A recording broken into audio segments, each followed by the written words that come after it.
Getting back into your old routine after time away can feel weird and also uncomfortable sometimes.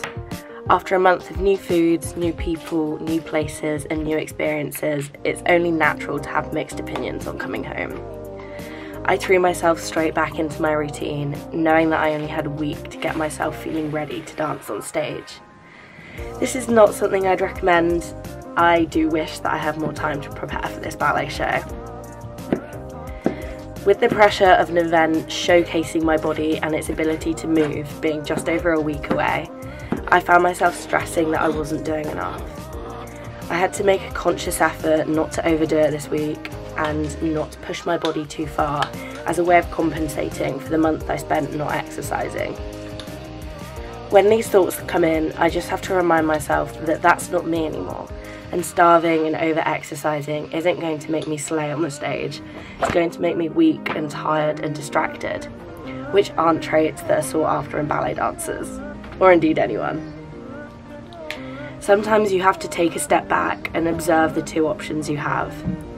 One is a path of self-destruction and overexertion, or the other option is one of health and intuition. Of course, my body is going to be all over the place after a month away, and that's okay. I don't need to punish it for not easily slipping straight back into its old ways. It's okay that planks feel harder and waking up early is a struggle. You're a human, not a robot, and isn't that beautiful? Old me saw my humanity as weakness. I was militant about conforming to my routine and never breaking it, no matter the reason. I now know that this pursuit of health was having the opposite effect on my body. I should have given myself more credit because my body actually knew what it was on about. It turns out that if your body is telling you to rest, rest is almost definitely the thing you need most. Discipline for the sake of discipline is just silly. I am not playing around when I tell you I have missed salads so much. While I was in Thailand, I didn't eat any of the salad because you can't guarantee that it's been washed with clean water. And even if the water is clean and fine for the locals, like, my stomach probably couldn't have dealt with it. So I've literally been counting down the days till I can have salad again. And look at this beauty. Getting back to exercising, so hard. Trying to do a plank for the first time in a month. Oh my gosh, it was humbling. I managed maybe like just over a minute and then I literally can't do this anymore.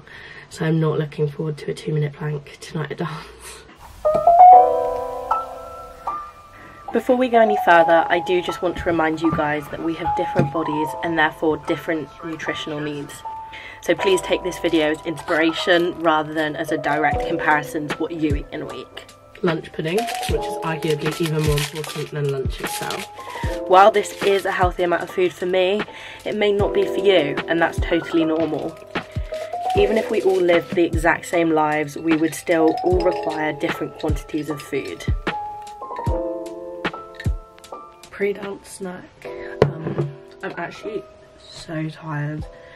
Jet lag is still jet lagging, and I don't know how I'm going to do 4 hours of dance.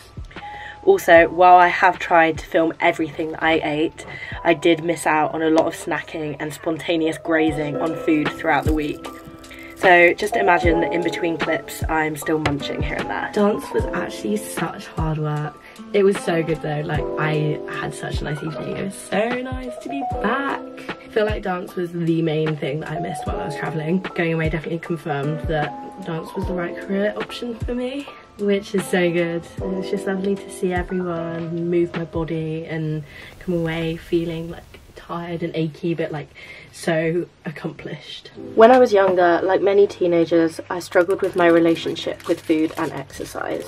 This really cemented itself during lockdown when being at home all day every day meant that my routine was never broken, and before I knew it, the thought of changing my daily routine terrified me. I am so hungry. I'm not used to like doing that much exercise, so like I had a big meal when I got in from dance last night, but starving. Don't even know what to have for breakfast. It's taken me a long time to find a healthy balance between discipline and flexibility, but I now know that both are important in creating a happy and fulfilling life. This is why no 2 days look the same for me in terms of food or exercise. I have the privilege of choice when it comes to what I eat and when I eat it, so why not enjoy that? Life is too short to eat the same things every single day. The same goes for exercising. Not only is it boring doing the same workout every single day, but it isn't as good for you as you might imagine, no matter how expertly designed it is. It's important to move your body in as many different ways as it can. Trying something new could work muscles you didn't even know you had. Isn't that just so satisfying? Also, if your body gets too used to a particular workout routine, it won't be anywhere near as effective as it was when you first started doing it. If you're stuck in the habit of having the same breakfast every day after doing the same ab workout, let this be your sign to try and switch it up. Change isn't a bad thing, no matter how scary it may feel at the time. What do you think, Frank? Frank would absolutely love this meal, but it's for me. Before leaving for Thailand, I had my final therapy session. After 3 years, I'm finally done. Therapy has been a long journey for me. I've tried lots of different approaches with multiple therapists, and it was frustrating how long the process of finding a suitable therapist was every time a particular approach didn't work out for me. When I found my most recent therapist and we figured out an approach that worked well for me, I was absolutely over the moon. My only wish is that it could have happened sooner. Luckily, finding therapy that works for you has never been easier. That's why I'm so excited to introduce to you today's paid partner, BetterHelp. BetterHelp is an online therapy platform that makes getting help easier than ever. They have a network of over 1,000 therapists so you can find the right fit for you. Whether you prefer video sessions, phone calls, or even messaging, BetterHelp has got you covered. One of the best things about BetterHelp is how easy it is to get started. You just fill out a quick questionnaire about your preferences and needs, and they'll match you with a therapist in most cases in 48 hours or less. And if for some reason you don't click with a therapist, no worries. You can switch to a new one at any time with no extra cost. If you're ready to prioritise your mental health and start living a happier, more fulfilling life, give BetterHelp a try. Go to betterhelp.com/TheRealRapunzel or select The Real Rapunzel at sign up for a special discount off your first month of therapy. Thank you again, BetterHelp, for being today's paid partner. So I ended up going out last night. Not even really out, I literally just went to the pub with my friends, which was a bit silly because I've got dance this morning, but it's fine. If you guys saw my last video, you'll know that it is my intention to cut down the hours that I work as a chef in a pub and instead focus that time on content creation, primarily in the form of YouTube videos. I haven't done any shifts since coming home and it's been quite weird not working almost every day.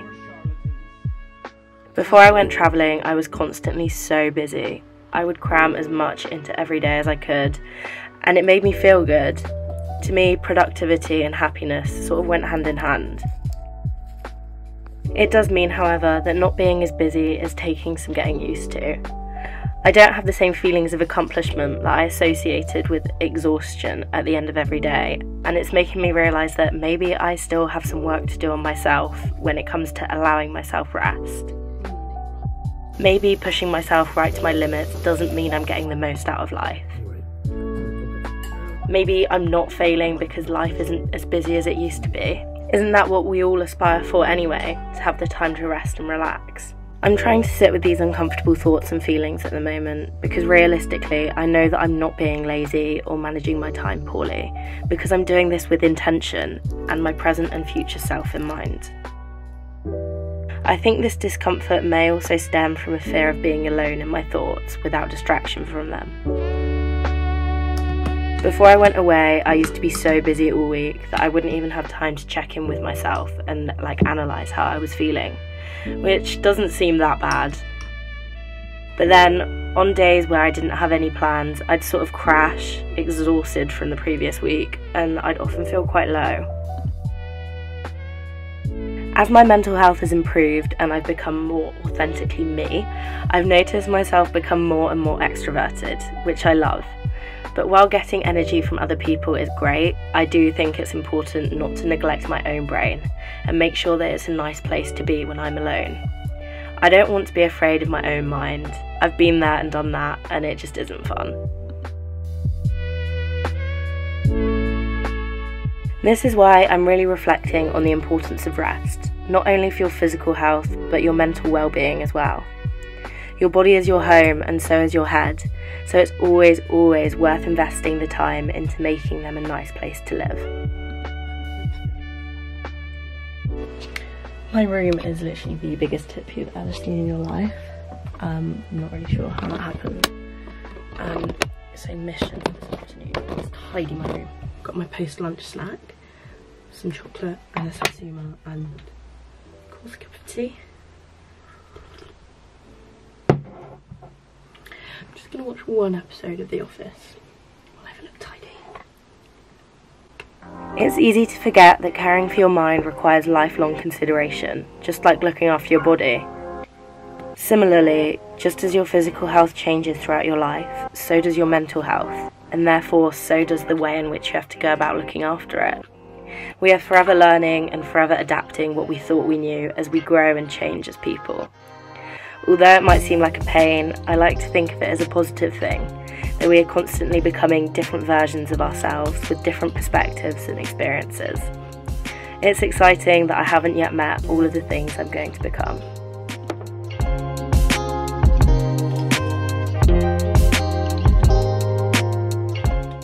To be honest, it didn't take anywhere near as long as I was expecting to settle back into my dance training in particular. I guess like many of you would, I assumed that a month without exercising, with very little protein and lots of drinking, would absolutely ruin my fitness. And after my first attempt at a plank upon my return, I was quite worried. But after a few days back at the gym and dancing, I very quickly got back into the swing of things. My body has displayed for me again just how good it is at looking after me. The more you trust your body, the more it will surprise you with its ability to care for you. My dance teacher said to me once that the amount of time you take off is the amount of time it will take for you to get back to your previous fitness and strength levels. I always remind myself of this when I take time off now, and I wish that I'd heard it sooner.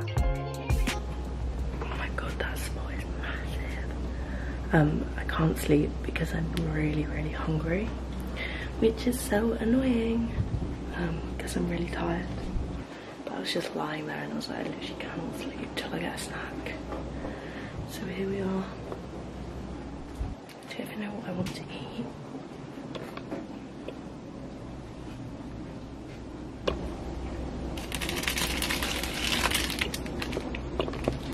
I'm trying to be really quiet because my mum's trying to sleep right upstairs. But I'm gonna have a bagel. Instead of compensating for my time off by pushing myself even harder than I was before, the most effective thing I could have done was allow my body to take the lead, to listen to what it was trying to tell me, and trust that it would get me back to where I wanted to be. It's scary letting go of that control for the first time, but every time I go on holiday now, I come back and I just trust the process, and every time I'm reminded why. Good morning.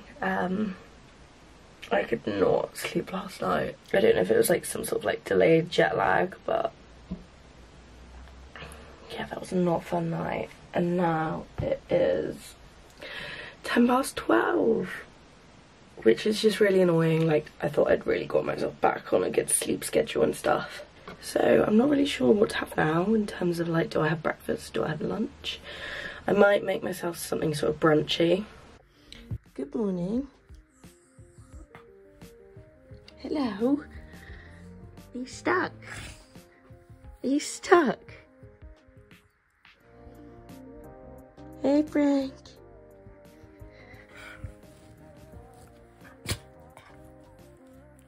Hello. Hello. What I wish someone would have told younger me is that your body isn't going to drastically change if you take some time off. Not exercising for a while isn't going to undo years of fitness. Eating differently for a month isn't going to affect you anywhere near as much as you might imagine. Rest is okay, it's important, and it's not going to hurt you. What's hurting you is the belief that you have to do X, Y, and Z every single day in order to feel good about yourself.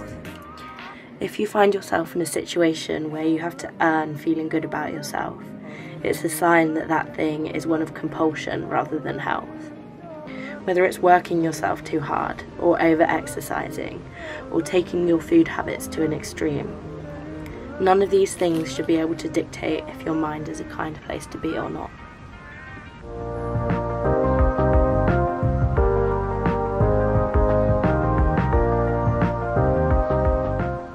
You shouldn't only love and feel good about yourself on the condition that you stuck to your diet plan or completed that run, because it's setting yourself up for a life of misery and feeling guilty whenever you don't meet those expectations.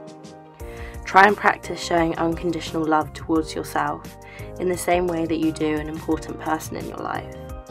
Because whether you like it or not, your relationship with your mind and body is the longest relationship you'll have. So it's worth taking the time to make it a healthy one.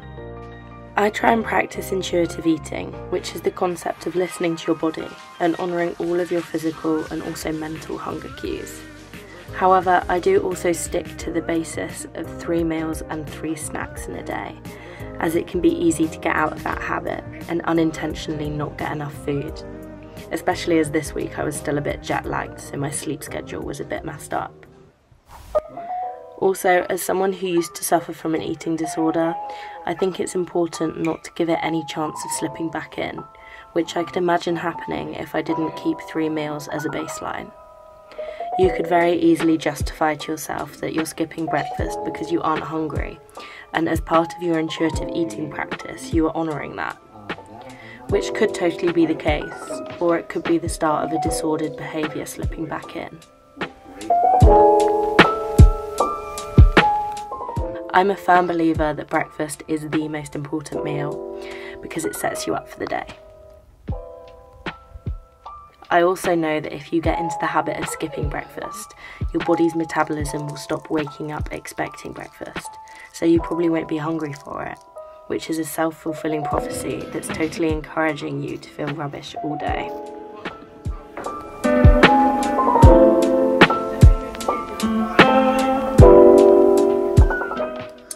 Every evening, this is like my routine now.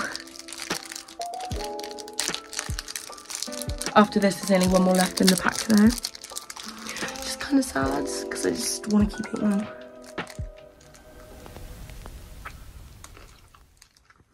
So good.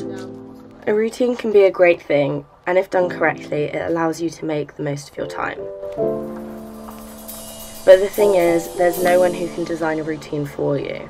You can't just copy your friend or the influencer you really like. It has to come from you, through trial and error and lots of reflection.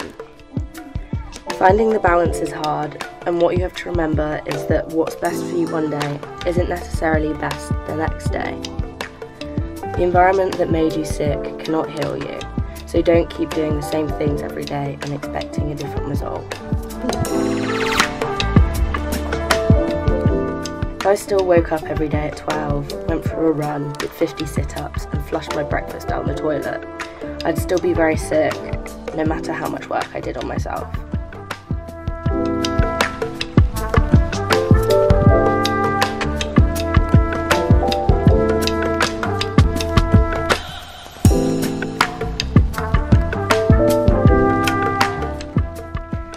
Based on my own experience anyway, I think that healing begins with implementing intentional habits into your day, rather than by constantly looking inwards, trying to figure out what's wrong, and just hoping that one day something will finally click and you'll come up with the solution. Sometimes you do just have to fake it till you make it, and in my opinion, it does actually work.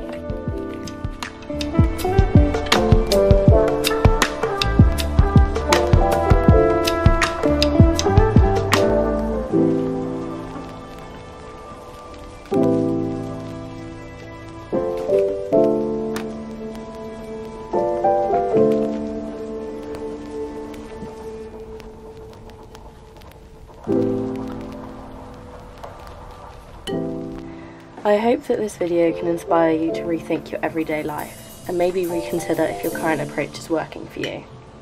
Sometimes giving up control is one of the most important things you can do, even if it is a scary concept.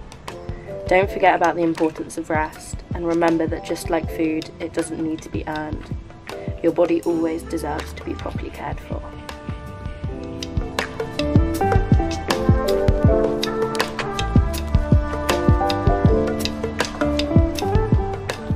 the main piece of advice that I would give to my younger self would be to trust the process. Let your body do its thing. Stop trying to control it.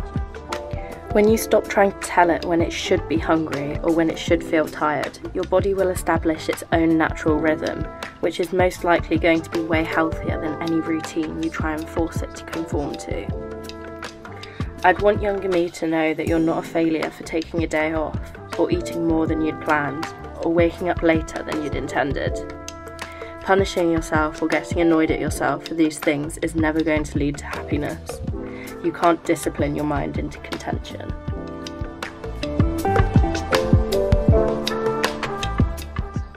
And with that, I really do hope that you treat your mind and body with the kindness and respect that it deserves this week, and don't punish yourself if things don't go as planned. Thank you for being here with me today and continuing to support me on my journey. Sending you guys so much love, and I'll speak to you soon. Bye!